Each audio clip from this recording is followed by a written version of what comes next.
Me guste a mí o no, en Colombia la persona más importante del país resulta ser el presidente de la República. Es una cosa muy chistosa lo que pasa en Colombia. Cuando alguien hace algo medio bien, todo el mundo quiere que sea presidente de la República. Entonces, James iba a ser presidente de la República, Capax iba a ser presidente de la República. Aquí cualquiera que medio deletrea bien lo quieren nombrar presidente de la República.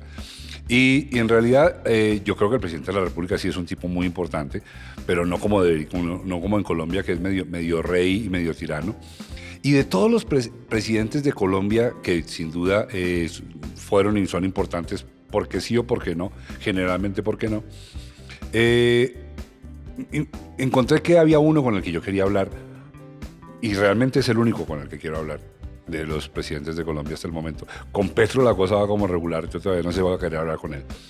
Y este presidente, además de eso, nos regala una estupenda conversación con ustedes en Ser o No Ser, ahí el podcast. Vamos con Ernesto Samper Pizarro. Eso me hace acordar de un episodio en Presidencia. Había una cosa que no podía soportar. Que aquí había un país que quería quedarse y un país que quería llegar. ¿Cómo se debe uno referir a un expresidente del país? O me iba con López Miquelsen, que era el líder liberal en el cual yo creía más en ese momento y siempre quise, o me iba con Belisario, que tenía todo asegurado.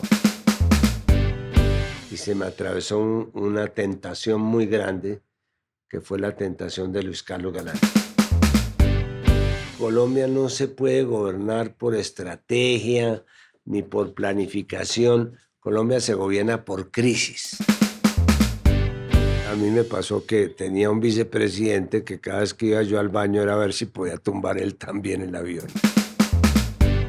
Bastante, un niño rico al cual el papá le regaló, antes de que se muriera, le regaló la presidencia. Terminé metido en un mundo sórdido, que es el que le toca gobernar todavía a los presidentes de Colombia. No, yo fui más lejos, a mí me dio ganas de suicidarme.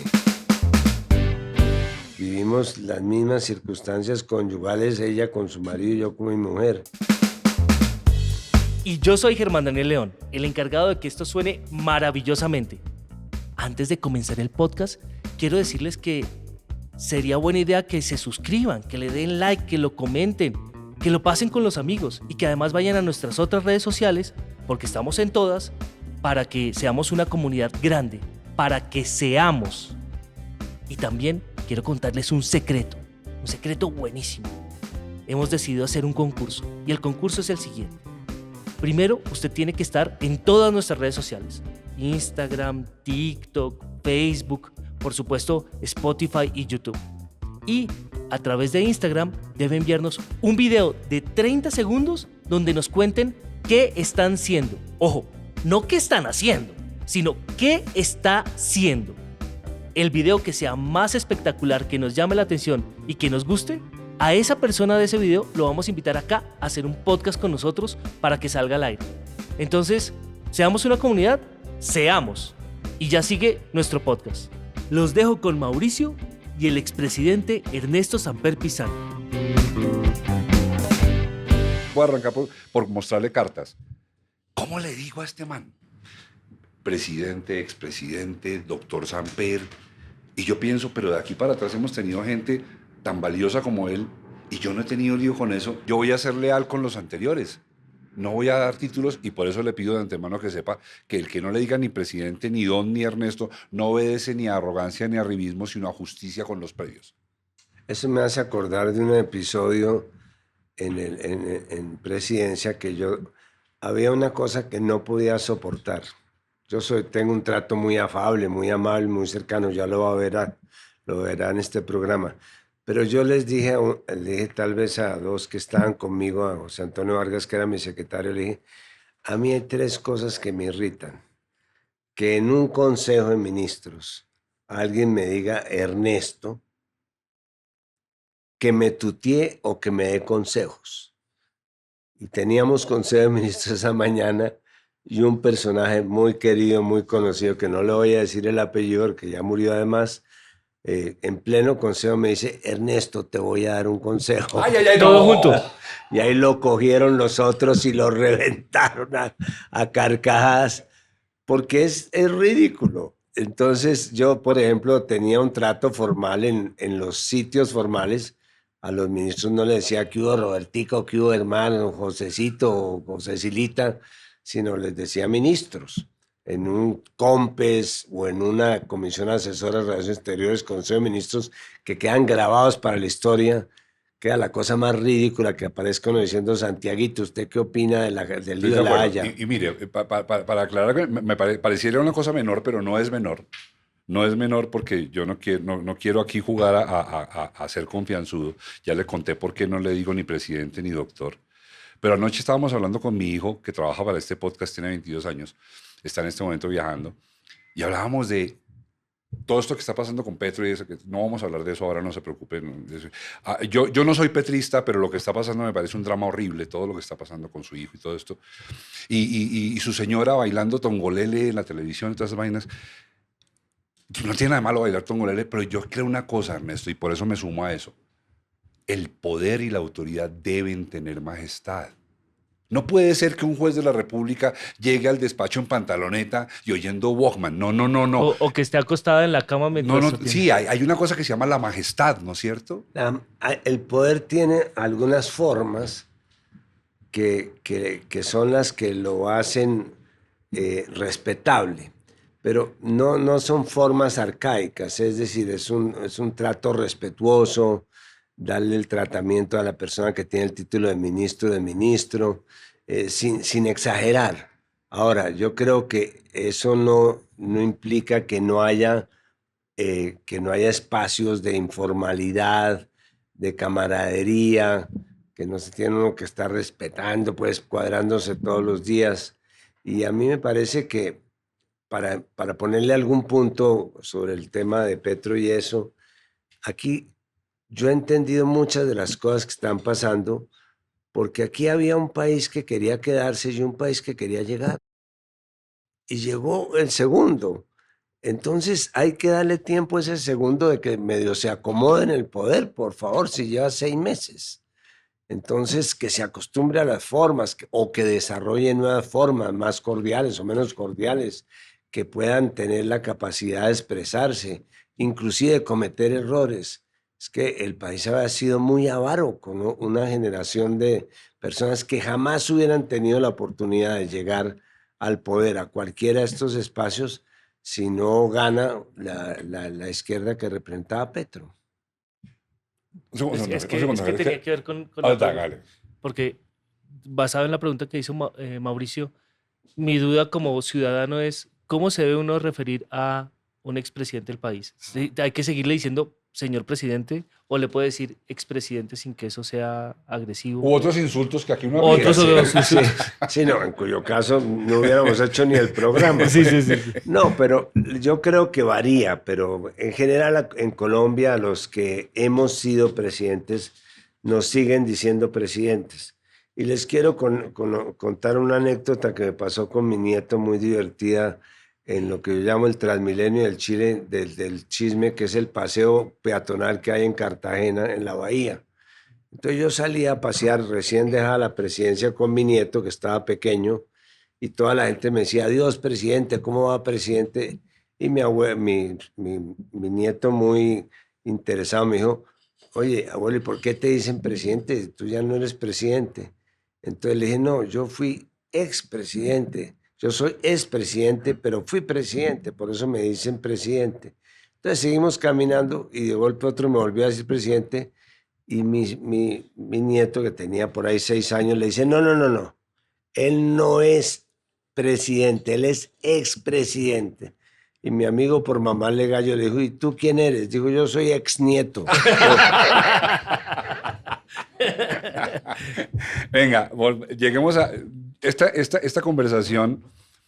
Yo la busqué y ya, pues a usted le consta, inclusive en un momentico le pedí a Daniel Sampero Espina que me ayudara. Le dije, oiga, vea, cuéntele a Ernesto que aquí la va a pasar bien. Y me dijo, insístale, que jódalo. Me dijo, jódalo. ¿Por qué insistí ¿Qué es lo que él me ha hecho toda la vida? ¿Por qué insistí tanto, Ernesto? Porque yo tengo una pregunta guardada hace por lo menos 30 años y yo quería poderla conversar con alguien que sé que se iba a aproximar a mí con la tranquilidad y buena onda suya, pero que seguramente se va a esforzar por profundizar.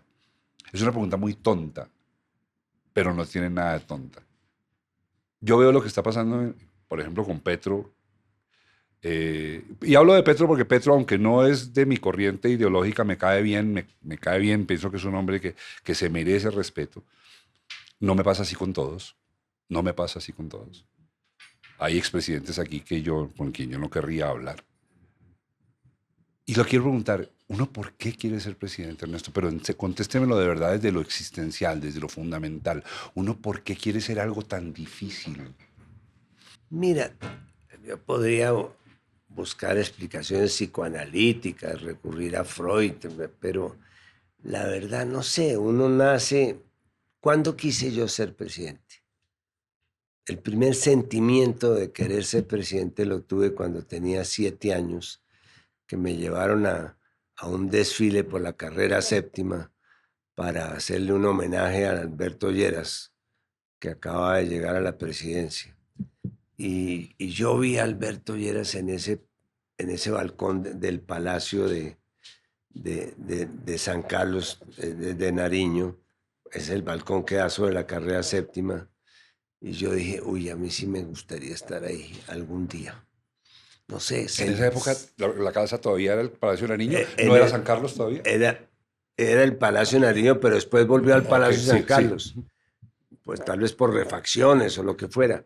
Pero en ese momento yo dije, me gustaría estar ahí. ¿Para qué? No sé, pero sentí como el primer llamamiento del poder, así como los curas hablan de la vocación, yo sentí como un llamamiento del poder y luego siempre se me afirmó ese sentimiento porque me gustaba ayudarle a la gente. Es decir, hice todas las lagarterías en el colegio, yo era la Cruz Roja Infantil, de la Cruz Roja Juvenil, después entonces catequizaba, pues iba a un seminario a catequizar con el capellán del colegio, que era el padre Montalvo, y luego fundé un movimiento de comprensión estudiantil, que era para poder comer galletas con las del femenino y hablar de Cuba. Era por estar con las del femenino. Sí, pues, pero tenía otros fines secundarios o daños colaterales, que era hablar de la situación internacional. No sé, y así me fui enrolando hasta que terminé. La vida me acercó a la política, porque yo terminé en una coyuntura muy difícil, yo trabajé con Belisario Betancur en ANIF, que era un gremio que propusimos todo tipo de locuras con Belisario, la legalización de la marihuana, fuimos precursores de la renta básica a los pobres, y todo eso era para un gremio de banqueros, pues. Le dimos premio a León de Greiff, le regalamos una casa en nombre del sector financiero, y ahí se me presentó una coyuntura difícil, que era o me iba con López Miquelsen, que era el líder liberal en el cual yo creía más en ese momento y siempre quise, o me iba con Belisario, que tenía todo asegurado. Y yo no sé por qué tomé la decisión de que dejaba a Belisario y me iba con López Miquelsen. No me arrepentí. Y López fue de alguna manera mi mentor político durante todos esos años. Y así poco a poco fui llegando. Hace 50 años, yo le contaba el otro día a mis hijos, todas las reuniones en que yo asistía, yo era menor de los que estaban. Yo era menor de todos los que me acompañaban en la política, de Horacio Serpa, de Jorge Cristo, de Aurelio Iragorri, que fue el grupo con el cual yo arranqué, se llamaba el Grupo del Poder Popular. En esa época lo llamamos el Grupo de los 12 Apóstoles, que sería hoy impensable, pues. Claro, lo que le pasó a mi Daría hermano. lugar. Hay términos que han cambiado, Sí. exacto. De Hoy acuerdo. día ya no son 12, puede ser 14 y son malísimos. Y ahora a las reuniones que hoy todos son menores que yo, con lo cual me di ya cuenta de que estoy saliendo. Ernesto, ¿cómo decir? Usted debe tener el retrato del momento. Yo tengo un rumbo porque quiero llegar a entender ciertas angustias que me parece que usted tiene que haber tenido y cualquier persona ahí arriba. Hay un momento en que usted tiene que decir, ok, voy a hacer campaña, me voy a hacer presidente. Ese tiene que ser un momento brillante, fulgurante, delirante, trágico. Es un instante donde usted dice, voy a dar el paso. ¿Lo recuerda? En determinado momento, bueno, yo coordiné la campaña de López, la segunda campaña de López de 1978, casi 80.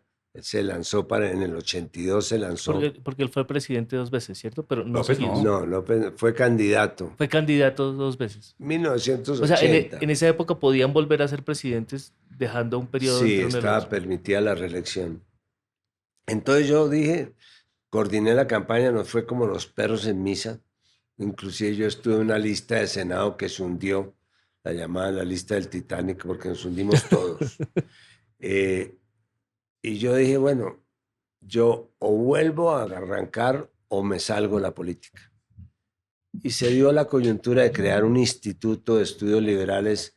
A mí siempre me ha gustado acompañar la política de ideas, de programas. Es decir, la política vacía me aburre terriblemente, me aburre terriblemente.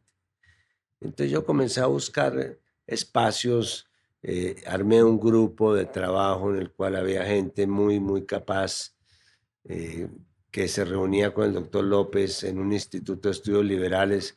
Ahí estaban personas como Guillermo Perry, José Antonio Campo, Hernando Gómez Buendía, pues lo que después vino a ser mi grupo, mi equipo de trabajo, y con ellos nos reuníamos todos los lunes a echar carreta y hablar, a oír a López esencialmente. Y ahí tomé yo la decisión de volver a arrancar y de lanzarme al consejo. Y se me atravesó una tentación muy grande, que fue la tentación de Luis Carlos Galán.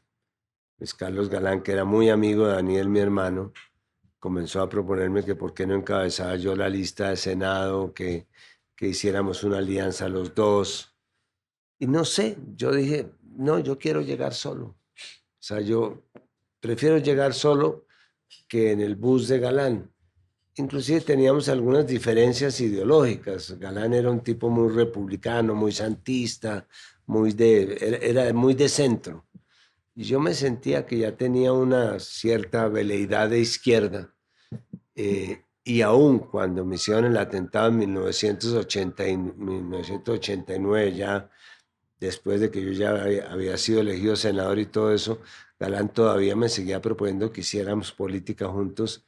Y yo estando en la clínica, a pesar de que él fue muchas veces a hablar conmigo y a visitar a Daniel, no, yo tomé la decisión de que seguía solo y seguí solo y llegué solo y no me arrepiento nunca de ser solo, de haber llegado solo. Hubiera podido ser presidente antes, en el turno que le correspondía a Gaviria, si yo hubiera estado jefe de debate de Galán como él me lo proponía.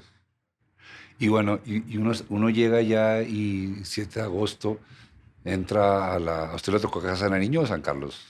A mí me tocó en Palacio Nariño. Llega ya, y entonces usted, un ser humano de carne y hueso, de repente se reconoce a sí mismo y dice, pucha, soy presidente de este país.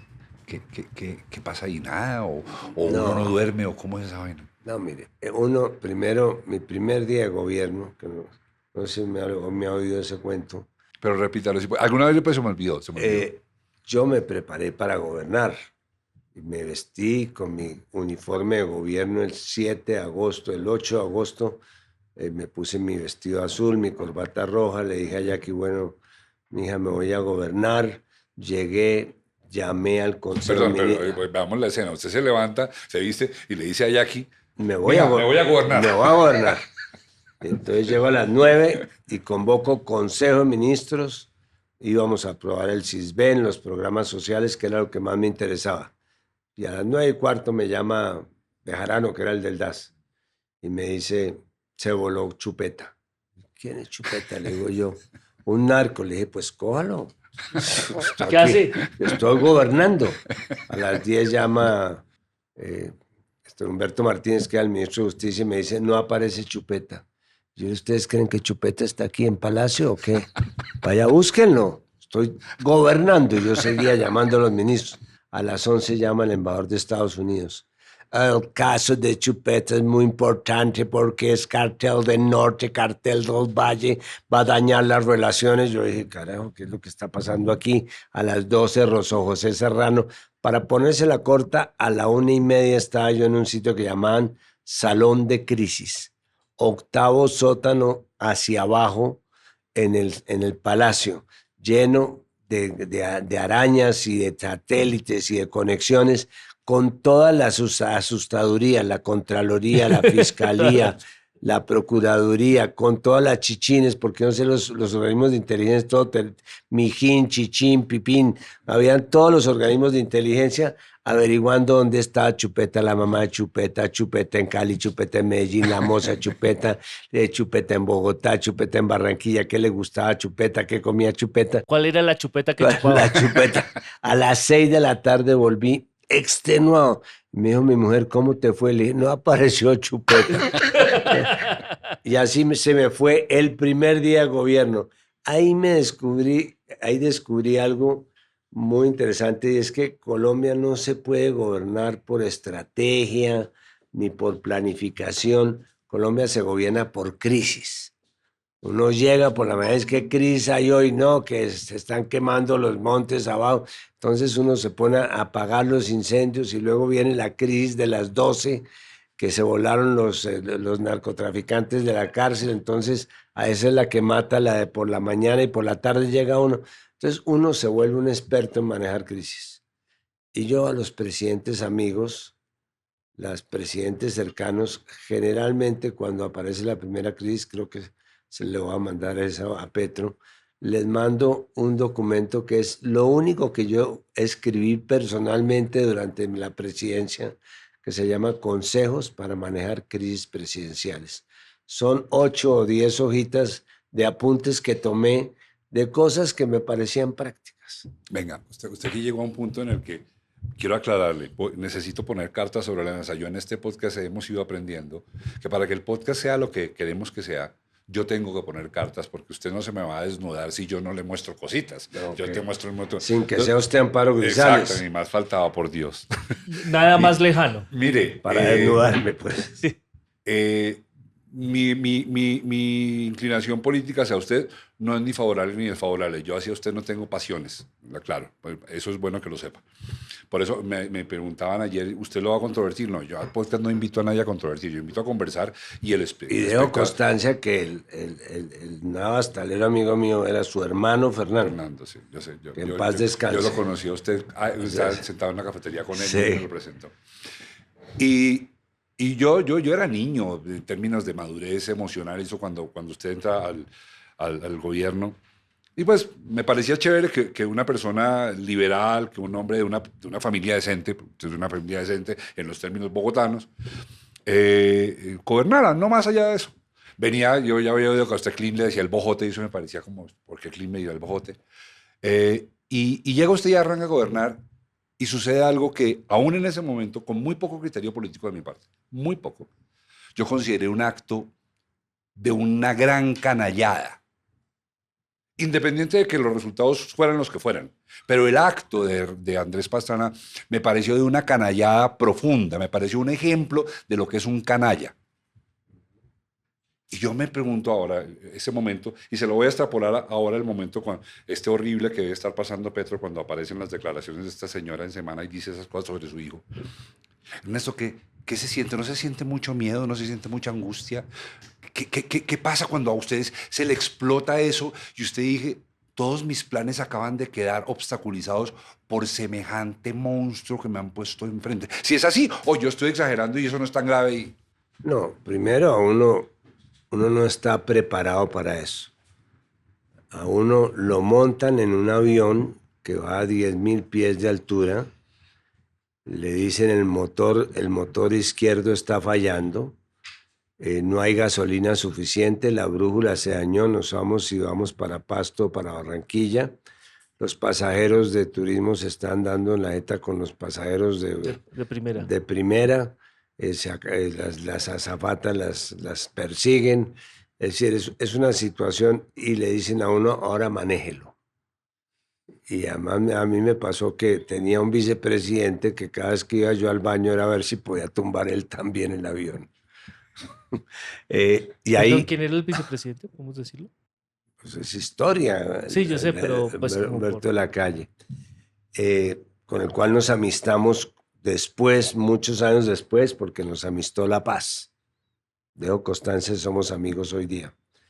Ahora, en ese momento es que uno se da cuenta de que está gobernando y le cae todo encima. La sensación física es de miedo, de angustia, Yo de creo me quiero que bajar de aquí, me quiero ir, es no quiero como estar. de sorpresa, ¿no? Es decir, a uno no lo preparan para ser presidente ni en Harvard, ni en Oxford. Uno para ser presidente tiene que ser presidente y sentarse ahí y comenzar a ver que uno a veces da órdenes y se las obedecen, que es realmente maravilloso cuando uno comienza a sentir el poder. Ahora, en esa circunstancia que tú escribes o que usted escribe para guardar esta distancia del podcast, es en esas circunstancias uno comienza, hay que separar lo que es personal de lo que es público y de lo que es nacional, de lo que es interno. O sea, uno tiene mucha capacidad de manejar los temas internos, de manejar los temas en los cuales uno no es actor en el teatro, ¿me explico? Lo que es difícil de meterle a uno los hijos y meterle, como le están tratando de meter a Petro, o como me metieron a mí, a mi mujer, para que declarara, y a los hijos que sufrían con los temas. Lo que es difícil es manejar uno algo en lo cual uno es actor y a la vez tiene que ser espectador, ¿no? Entonces, eso sí es difícil. Ahora, ya al final uno se acostumbra y ya maneja con cierta facilidad eso, pero aquí hay un fenómeno que yo he venido a entender después. Hay una figura que se llama la de lawfare, no sé si ustedes saben qué consiste eso. El lawfare son las guerras jurídicas, que es la utilización que hacen de episodios políticos, la judicialización de episodios políticos para volverlos un caso judicial. Eso es lo que le hicieron a Lula, por ejemplo, que a Lula lo secuestran judicialmente, lo acusan de una cantidad de delitos que jamás cometió, y mientras dura el tiempo para que él puede probar su inocencia y para que pueda reivindicar sus derechos políticos, ya han pasado las elecciones, han elegido a Bolsonaro y Bolsonaro casi destruye Brasil. Eso se llama lawfare. ¿De dónde sale el lawfare? De que los partidos políticos están en una crisis de representación. Los partidos ya no representan a la gente. Los partidos se representan escasamente a sí mismos y a sus dirigentes. Pero eso es una crisis mundial. Entonces han sido reemplazados los partidos por unos poderes fácticos, que son grupos comunicacionales, grupos económicos, que son los dueños de la información, por bodegas de redes que se manejan con plata, compartimentalizando la información y segmentándola. Y son esos poderes fácticos los que encuentran en algunos jueces o fiscales la posibilidad de judicializar temas políticos, y ahí es muy complicado defenderse porque se pasan por encima del debido proceso. Si el episodio de Petro, que todavía están tratando de sacarle pelos en este momento, obviamente seguramente vendrán investigaciones de la fiscalía, y a lo mejor dentro de 2 o 3 años conocemos los resultados, cuando ya el daño político al gobierno, el daño reputacional a la familia, el daño jurídico de haber violado sus derechos al debido proceso ya está superado, ¿me explico? Y a eso le sale callo. Estoy insistiendo mucho en el punto del detalle. Entienda, por favor, que yo soy escritor dramático y a mí me gusta, pues yo tengo que retratar el momento, el instante, no el macro, sino ese momento. uno deja de dormir. Usted sabe, cuando aparecen estos cassettes, esos cassettes que a mí me parece, voy a agregarlo porque voy a decir por qué considero que es una canallada. No porque se lo hayan hecho a usted, porque considero que fue una jugada sucia, resultado de la envidia, que ciertamente es el sentimiento que parece que conduce a este señor en su vida. Porque yo siento que eso fue envidia, porque eso no fue por el país, eso no es para favorecer a nadie. Eso fue porque como a él no fue el que le tocó, él lo denunció. Esa es mi visión. No necesito que me la confirmen o no. Pero a usted le llega la noticia, ¡puf! Mire, pasó esto. Andrés Pastrana acaba de lanzar esto. Uno duerme, no duerme, uno se descompone, a uno le da diarrea, uno llora, uno se quiere ir. ¿Uno qué hace, No, Ernesto? claro que le produce una angustia, pero en mi caso personal la mayor angustia era no saber de qué de qué trataba, de qué venían los ataques, quién había grabado mi campaña, quién había entregado los cassettes, por qué los había entregado, por qué estaba metida la DEA detrás de todo esto, cuál era el mensaje que dejaba esto frente a los Estados Unidos. Fue la primera notificación que yo tuve de que mi relación con los Estados Unidos iba a ser muy fraternal, como la de Caín y Abel, ¿no? Yo ya había hecho mis locuras, ya había propuesto la legalización de la marihuana, me había opuesto a que pusieran la base Howard que estaban sacando de Panamá, que la pusieran aquí, que le quería poner Gaviria en la zona del Pacífico, en Buenaventura. Es decir, ya había dado muestras de agresividad.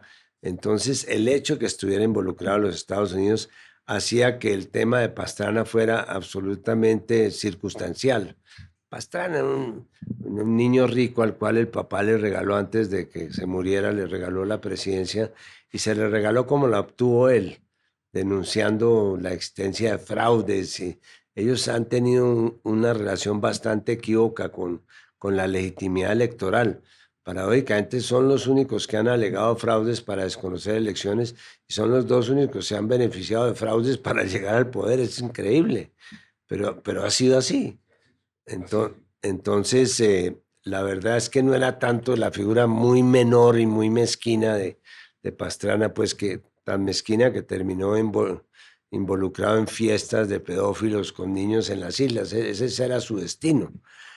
Sino qué significaba todo eso en un contexto político que yo me había preparado para el CISBEN, para el Tiempo de la Gente, para el Ministerio de Cultura, para mejorar la situación de los maestros. Yo tenía un rollo del poder popular que traía desde hacía tiempos, pero no estaba preparado para esto, para los radares, para la interdicción del sur, para que bajaran una avioneta que llevaba 4 evangelistas con órdenes que había dado la DEA de bajar avionetas cuando no respondían. Es decir, yo me terminé metido en un mundo sórdido, que es el que le toca gobernar todavía a los presidentes de Colombia, y entonces la única manera de manejar eso es vivir uno su procesión por dentro y aparecer sonriente. Y yo me defendí gobernando, es decir, yo salía a las regiones todos los viernes.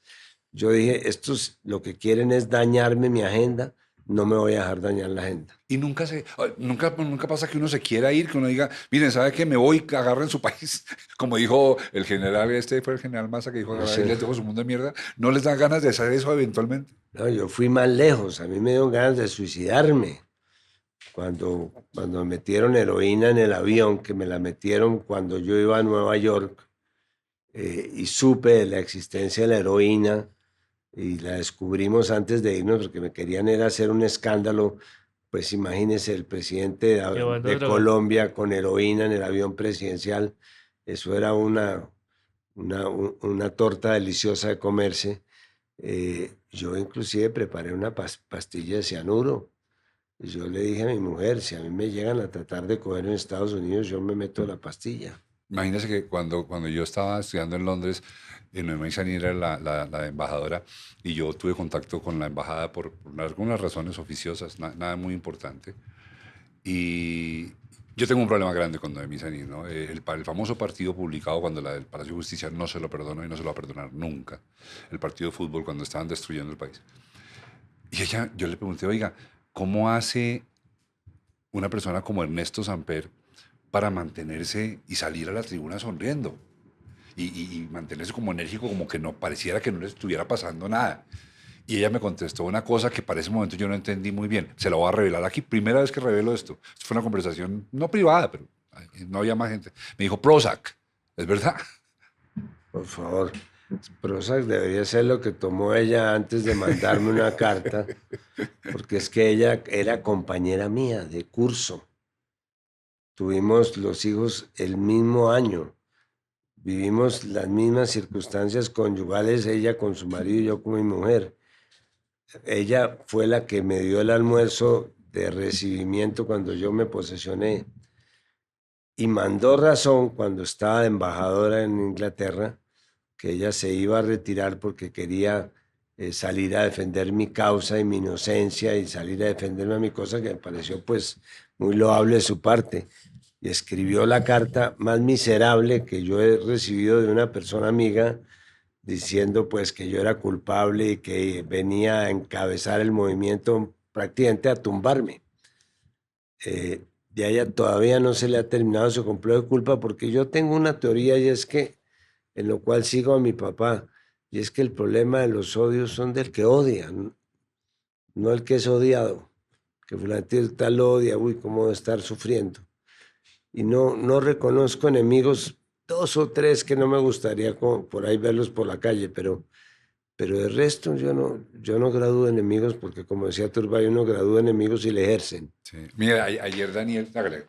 Es que yo llegué un poquito antes que todos y me permitieron estar en una sala que hay allí y vi todas las fotos que tenía, y me llamó mucho la atención que en el podcast que hicimos con Cancino, él Ay, nos- que no se me olvide la pregunta que le mandó más de acerca ah, del bueno, Cancino. Cancino dice que usted tenía una agenda muy de izquierda, o sea, de muchas reformas. Y vieron las fotos, más que todas son las que están contra la pared y son eh, como los presidentes de izquierda que han estado aquí, que estaban en toda Latinoamérica. Está, no sé, Evo, sí, Lula, sí. pero de Cuba, y todos están ahí. Entonces, la pregunta es, ¿usted sí es una persona de izquierda? ¿Usted se considera de izquierda? Digamos que en términos internacionales yo sería un socialdemócrata. El problema que tenemos aquí es que el Partido Liberal nunca se ha debido llamar Partido Liberal, sino Partido Socialdemócrata o Partido Socialista. El Partido Liberal de los años 20, el Partido Liberal de los años 30, el de López Pumarejo, el partido de López Miquelsen, de Carlos Lleras, era un partido socialista, reforma de tierras, derechos de la mujer, el derecho al voto. Y en mi gobierno yo creo que sí de partido socialista, con temas como el del CISBEN, por ejemplo, la salud subsidiada, el tema, la creación del Ministerio de la Cultura, el tema de la defensa de los maestros. De hecho, el presupuesto de mi gobierno fue el doble del que había sido tradicionalmente el presupuesto social. Sí. Y las fotos que usted vio en la pared, pues realmente corresponden a mi época como secretario general de UNASUR. Y los que están ahí eran los que estaban de presidentes, pues estaba Lula de presidente, estaba Kirchner de presidente, estaba Correa, La Bachelet. estaba la Bachelet, estaba Chávez, después estuvo Maduro. Pero sí hay algunos de derecha que no los he bajado ni los voy a bajar, como Cartes, el de Paraguay, por ejemplo, está ahí. Pero que son personas que militan una derecha. Ahí está, por ejemplo, no alcanzó a estar Fujimori, pero es que yo creo que hay que desideologizar las relaciones internacionales. Es decir, uno no puede, como hacía Duque, decir yo no hablo con el de Nicaragua porque piensa distinto a mí. Perdóname, yo no hablo con su sobrino cuando le lleva Caracol al aire y deja a Daniel, llámese Daniel o el Así que que no fuera, le y no le contesta. contesta, por favor, ¿qué te Es pasa? decir, nosotros no podemos llevar las cosas hasta ese punto. Pero sí, repito, si yo estuviera hoy día en el Partido Liberal y si no estuviera interesado simplemente en que el Partido Liberal se convirtiera en una empresa familiar como el que está hoy dirigiéndolo, pues seguramente estaría pensando en unos programas que tienen que ver con lo que están proponiendo los nuevos dirigentes progresistas en América Latina, la soberanía alimentaria, la transición ecológica, eh, Es decir, temas que tiene la renta básica, es decir, acabamos de salir de una pandemia que casi nos destrozó.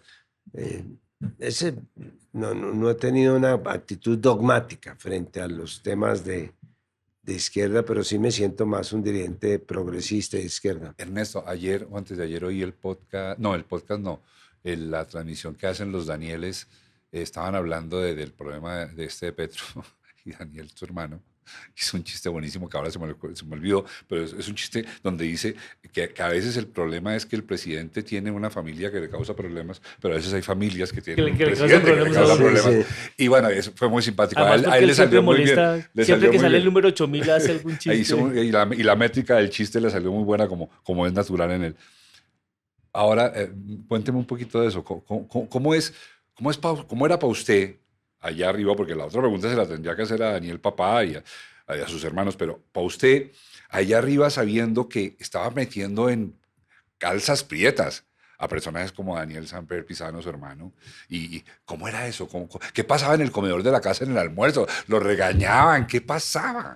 No, la verdad es que siempre fue muy solidaria la familia, pero digamos la solidaridad de los Amper no es una solidaridad de estilo convento de monjas que me consolaban y me pasaban el pañuelo para que lloraba. Era una solidaridad activa. Sí, lo primero es que siempre creyeron en mi inocencia cuando el juicio, y siempre, Daniel siempre estuvo de acuerdo en que yo era más de izquierda que Luis Carlos Galán, aunque Luis Carlos Galán fuera su amigo. Daniel le ponía el toque sabroso, como diría Francia, a mis situaciones críticas. Por ejemplo, cuando estuve en el atentado que me hicieron en 1989, alguien llamó a Daniel, un periodista, y le dijo, mire, no le hablamos al hermano, sino al periodista, queremos que nos confirme que su hermano se murió, pero que el Partido Liberal no quiere que se sepa. A ver si nos confirma esa chiva. Daniel dijo, se la va a confirmar. El que se murió es el Partido Liberal y el que no quiere que se sepa es mi hermano. Ahora, por fortuna en esa época no existía Dani. Dani era absolutamente... Era un niño. Dani era inofensivo, pues. Sí, sí. Ahora, pues yo le mando un cheque a Dani para que me saque cosas en contra, porque cada columna de Dani pierdo 2 o 3 amigos. Sí, él le da siempre durísimo. Oiga, hace poquito se me configuró una teoría un poco, voy a tratar de decirla para no ganarme mucho a enemistad. Bogotá, desde que se fundó este país como república, a partir de que se llegan de los españoles y esto, Bogotá sí se convirtió realmente en el núcleo del pensamiento colombiano, donde los pensadores realmente ciertos estaban en Bogotá. Su abuelo cuando funda el Gimnasio Moderno,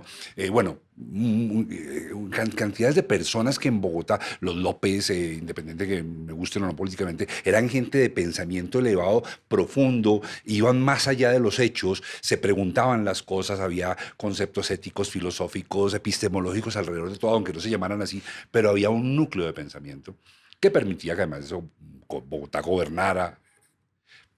Y mi teoría es que cuando empieza a ser permeada la cultura bogotana por otras culturas que nos rodeaban, que no habían sido tan elaboradas en pensamiento por razones completamente accidentales, y que son más elaboradas en el dinero, en el poder, en la violencia, este núcleo de pensadores bogotanos se amedrentaron porque el pensador bogotano jamás iba a sacar un revólver o jamás iba a sacar un fajo de billetes para comprar un argumento, jamás iba a cogerse a puños con nadie, como alguien que dijo le rompo la cara a marica, que me parece impensable que un presidente se exprese así.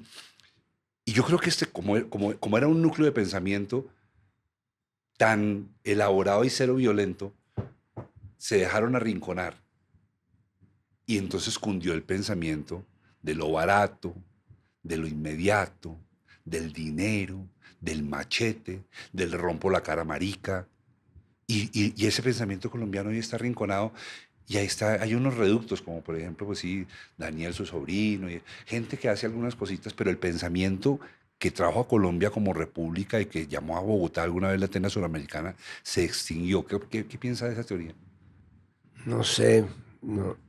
Tengo mis observaciones. La primera, aquí en algún momento se nos confundió el concepto del capitalismo con el emprendimiento.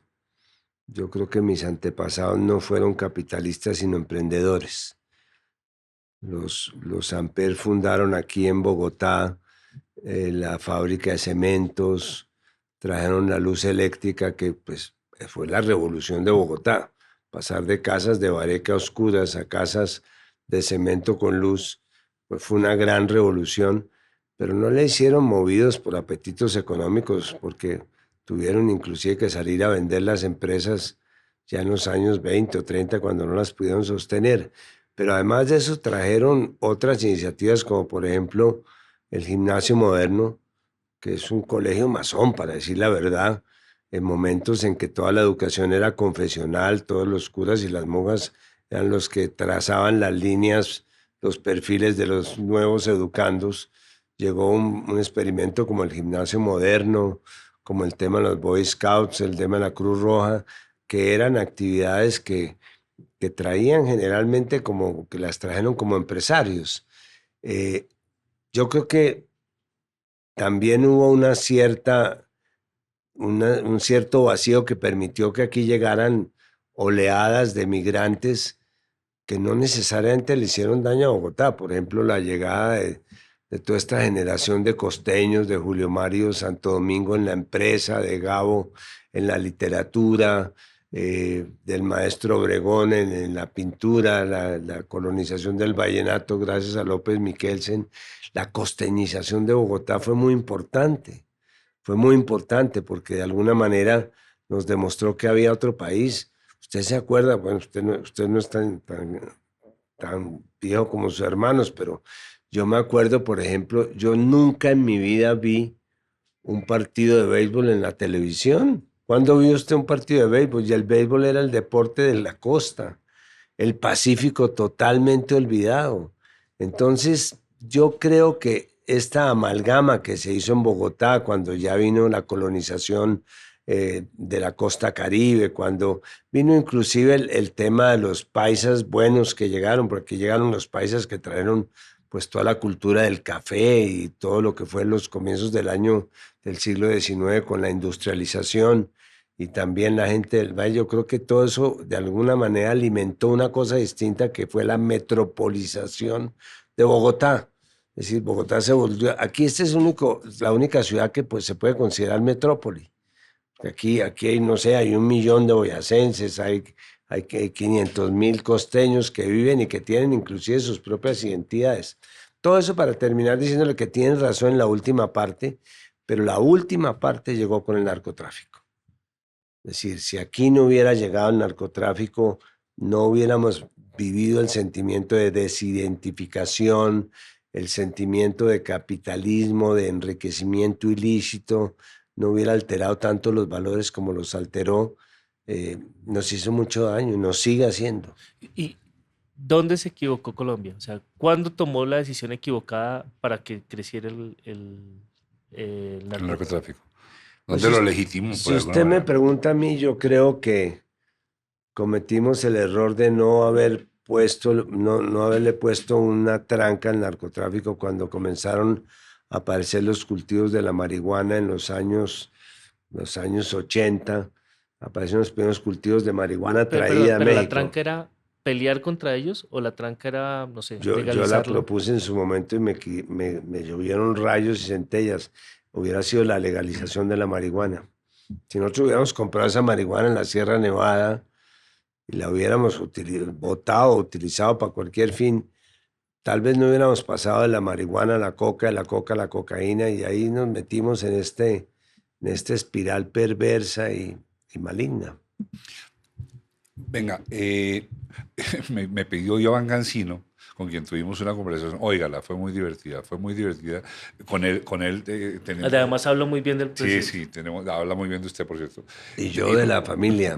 Claro. De la familia de los personajes. No, de la familia de ellos. Es que Y le conté que iba a conversar con usted y me dijo, pregúntele de cuando le dio la mano a Evo Morales, algo que pasó con Evo. Parece que usted tiene una anécdota muy divertida. Sí. ¿Qué fue lo que pasó? No, fue que Evo, que es un fundamentalista auténtico, cuando llegó a UNASUR a inaugurar la sede de UNASUR, pues yo lo saludé muy amable y él me dijo, yo no confío en usted. Le dije, ¿por qué, presidente? Me dijo, porque usted no sabe saludar. Pero, presidente, yo lo saludé. Me dijo, no, es que los socialistas no saludamos así, dándonos la mano. Los socialistas saludamos así, compañero, así saludamos los socialistas. Y entonces llegamos a la tarima donde iban a presentar el saludo de todos los presidentes. Y entonces yo, pues, para ganarme a Evo Morales, cuando todo el mundo comenzó a saludar, dije, el pueblo unido, dije, jamás será vencido. Me dice, va bien, pero es con la izquierda. Pues que no le doy las instrucciones completas. Va bien, pero es con la izquierda, yo levanté la derecha. Venga, estamos a 2 preguntas de terminar, porque yo sé que el tiempo en esta ocasión sí es limitado y me habría gustado quedarme con usted hablando horas. Pero podemos hacer otro cuando quiera. Pero entiendo perfectamente. Mire. Bueno, pero eso significa que le gusta el podcast. Sí, yo sabía que le iba a gustar. Mire, es que conversar es muy bueno. Yo creo que lo único comparable con conversar es hacer el amor. Las 2 únicas cosas que me parece que son sublimes de la actividad humana. El resto es trabajar. Y lo único aburrido es que le conversen a uno cuando está haciendo el amor. Venga. Yo alguna vez vi una escena, fue en un funeral de esos que van a la Catedral Primada, y usted tuvo que ir a ese funeral, no me acuerdo de quién, debe ser alguien muy, muy importante, y a ese funeral también fue Andrés Pastrana, y ustedes estaban al lado el uno del otro en la banqueta de eso, y yo pensaba, ¿cómo será para Ernesto Samper saludar a este canalla? ¿Cómo es eso? Porque se le tienen que cruzar la mano. O sea, ¿cuál es la caradura que tiene uno que sacarle a eso? Es decir, primero, una cosa son las diferencias políticas, inclusive personales, y otra cosa es la falta de cortesía elemental, de quitarle uno el saludo a una persona. Carlos Lleras inclusive alguna vez le prohibió a los liberales saludar a los conservadores. Yo creo que no hay que llegar hasta allá. Yo no he tenido ninguna relación de carácter personal con Pastrana, hemos sido amigos y yo reconozco que él sabe más de fútbol que yo y yo sé más de economía que él, pero la verdad es que si se encuentra uno, pues se da la mano. Eso no le quita a nadie ser cortés, pues. Oye, yo iba a renunciar a mi gusto por Millonarios, porque soy de Millonarios, y yo iba a renunciar públicamente. Me hubiera dicho eso, no hubiera aceptado jamás este podcast y lo hubiera mandado a hablar con Daniel. Oiga, no, pero hablé con Daniel en el podcast. Pero con Daniel chiquito. Con él, hablamos de eso y yo le dije, mire, es que mi hijo, cuando yo iba a hacerlo, porque yo tenía una columna, yo iba a renunciar a ser hincha de Millonarios públicamente por razones serias. O sea, eso que hizo Millonarios de no borrar las 2 estrellas de Rodríguez Gacha, me parece que es un pecado mortal. Y yo iba a renunciar a eso. Y mi hijo me dijo, no, papá, eso no se hace, uno no renuncia al equipo. Yo le consulté a Daniel, ¿se acuerdan en el podcast? Y él me dijo, sí, está de acuerdo, uno no renuncia al equipo, y eso es cierto. Pero mi gran problema con ser hincha de Millonarios es que Andrés Pastrana también lo sea, y entonces no volví a celebrar nada, porque yo no puedo pensar que estemos celebrando ese tipo y yo algo al tiempo. Yo lo entiendo perfectamente. Mire, uno no cambia en general, no cambia ni de mujer, ni de partido político, ni de equipo de fútbol. Llévese esa norma. Hagamos otro podcast para hablar de ese tema conmigo. Ese tema puede ser casado 5 veces. ¿Por qué se ha casado 5 veces? Bueno, es decir, usted lo que es un sátrapa con su harén. Pero yo, por ejemplo, si prefiero cambiar de mi mujer, por ejemplo, que ya no se ríe de mis chistes. El otro día le dije, mira, me haces quedar mal si no te ríes de mis chistes, así los hayas escuchado. Yo prefiero cambiar de mujer que cambiar de chistes. No te imaginas cómo se carcajea ahora con todos mis chistes. El matrimonio se salvó. Eso nos pasa a nosotros con un grupo de rock que tenemos que sabemos que somos tan limitados que no vamos a poder nunca cambiar nuestro repertorio. Entonces les dijimos a los amigos, o se aguantan este repertorio o cambiamos de amigos. Y eso que ustedes son más jóvenes que yo, porque yo, por ejemplo, en las reuniones que hago de 50 años con mis compañeros del gimnasio o de 55 con los compañeros de 55 de la universidad o 45, yo les dije el otro día, mire, para que el tiempo nos alcance, todos tenemos que volver a nuestro chocolatico antes de las 5 y entrar temprano a la casa porque hay trancón y todo eso. Vamos a poner aquí 4 normas. Vamos a hablar de un solo nieto, de una sola mascota, de una sola enfermedad y una sola serie de Netflix. Si no, no sale. Si no, aquí nos quedamos de por vida, de por vida. Ernesto, vamos a despedirnos Pero no, momentáneamente. espere. Momento Deadpool. Aprovecho este momento para decirles que se suscriban, que nos sigan, que nos comenten, que lo compartan y que por favor hagamos crecer este lugar donde somos y que están los que son y que sigan ser o no ser ahí el podcast. Ya, Mau. Y los que sean, Ger. Y los que sean. Sí. Conversamos Es que me con estoy aprendiendo el texto con los todavía. que sean. Eso fue de Conversamos con los que sean. En el episodio pasado, con Mar Romera, la educadora española, se quedó en evidencia algo que me gusta que sepan. Una de mis otras pasiones, además de conversar con la gente, es hablar sobre la educación y la comunicación afectiva con los hijos. Resultado de eso es que el 29 de abril, a las 10 de la mañana de este año 2023, antes de que uno no sabe, voy a dictar una charla. La información está en www.mauricionavastalero.com, que se llama Cómo conversar con los hijos y no morir en el intento. Es una charla que vengo preparando hace años que tiene que ver con cómo se construye la relación afectiva con los hijos para que cuando lleguen a la adolescencia usted no se vuelva su enemigo o ellos no se vuelvan sus enemigos, y para que cuando sean grandes y se acuerden de sus papás, se acuerden de eso con cariño y les haga bien. Los espero, échenle cabeza, los invito, vamos a seguir hablando de eso a partir de ahora, ya saben, esa es mi otra pasión. Los espero, chao, chao. Ernesto, voy a ponerme un poquito serísimo y trascendental y le pido que me acompañe, porque lo quiero. Esta vez siempre mamamos gallo, pero esta vez yo quiero que usted me haga un regalo a mí y no sé a quién más. Mándele decir algo a Petro en este momento. El podcast lo voy a publicar el Viernes Santo. Alteré el orden de los podcasts y quiero que salga el Viernes Santo. No le había contado eso. Gracias. Y quiero que le mande decir algo a partir de inclusive de ese escrito que usted tiene de 10 páginas de cómo superar una crisis cuando se es presidente, pero quiero que lo haga con mucha seriedad, please. Mira, yo creo que Petro debe entender que él tiene la responsabilidad de un proyecto político distinto, que el país realmente votó por un cambio y tiene que defender ese proyecto porque mucha gente está embarcada en eso, pero quizás le transmitiría los consejos que me dio el presidente Mitterrand. Recién electo yo de presidente, viajé a Francia, asistí a la fiesta nacional y tuve la oportunidad de conocer a Mitterrand. Fue uno de sus últimos encuentros con un presidente y él me dijo: joven presidente, le voy a dar 3 consejos para manejar una crisis. Le dije: a ver, presidente. Me dijo: primer consejo, resista. Segundo consejo, resista.